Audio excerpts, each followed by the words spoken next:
நம்ம ஆட்சிக்கு வந்த அடுத்த நிமிஷம் என்ன செய்ய போறேன்னு சொல்றேன்.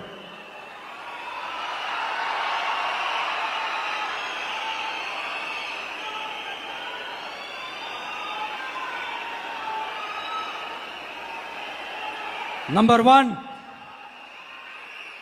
தமிழ்நாட்டில் இருக்கிற எல்லா குடும்பங்களுக்கும் உறுதுணையா இருக்கத்தான் நாம் அரசியலுக்கே வந்தோம். அந்த எண்ணத்தோட வெளிப்பாடு தான் நம்மளோட ஒவ்வொரு குடும்பத்திற்குமான உத்தரவாதம். 200 யூனிட் கட்டணமில்லா மின்சாரம். நம்பர் 2, என்னோட பாட்டி, அம்மா, அக்கா, தங்கச்சிங்க எல்லாரும் தமிழ்நாட்டில் எல்லா இடத்துக்கும் அனைத்து அரசு பேருந்துகளிலும் கட்டணம் இல்லாமலே போகலாம்.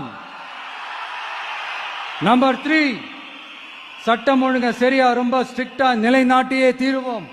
அதோட வெளிப்பாடா பெண்கள் பாதுகாப்புக்கான மிக கடுமையான சிறப்பு சட்டம் கொண்டு வரப்படும். அது மட்டும் இல்ல, நம்ம இளைஞர்களோட பாதுகாப்புக்காக போதைப் பொருள் தடுப்பு மற்றும் ஒழிப்புக்கான சிறப்பு சட்டம் கொண்டு வரப்படும்.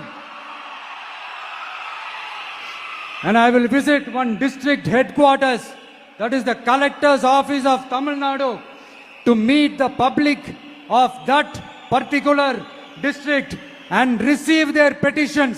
இதை நான் ரெகுலரா பண்ணுவேன். இதெல்லாம் செய்வோம். இதோட நாம சொன்னதெல்லாம் கொஞ்சம் கொஞ்சமா நம்ம ஆட்சிக்கு வந்ததுக்கு அப்புறம் செஞ்சு காட்டுவோம். சொல்லாததையும் செய்வோம், அது வேற விஷயம். ஆனா இப்போ நம்மளால செய்யறத செய்ய முடிஞ்சதை மட்டும் இப்போதைக்கு நான் சொல்லியிருக்கிறேன்.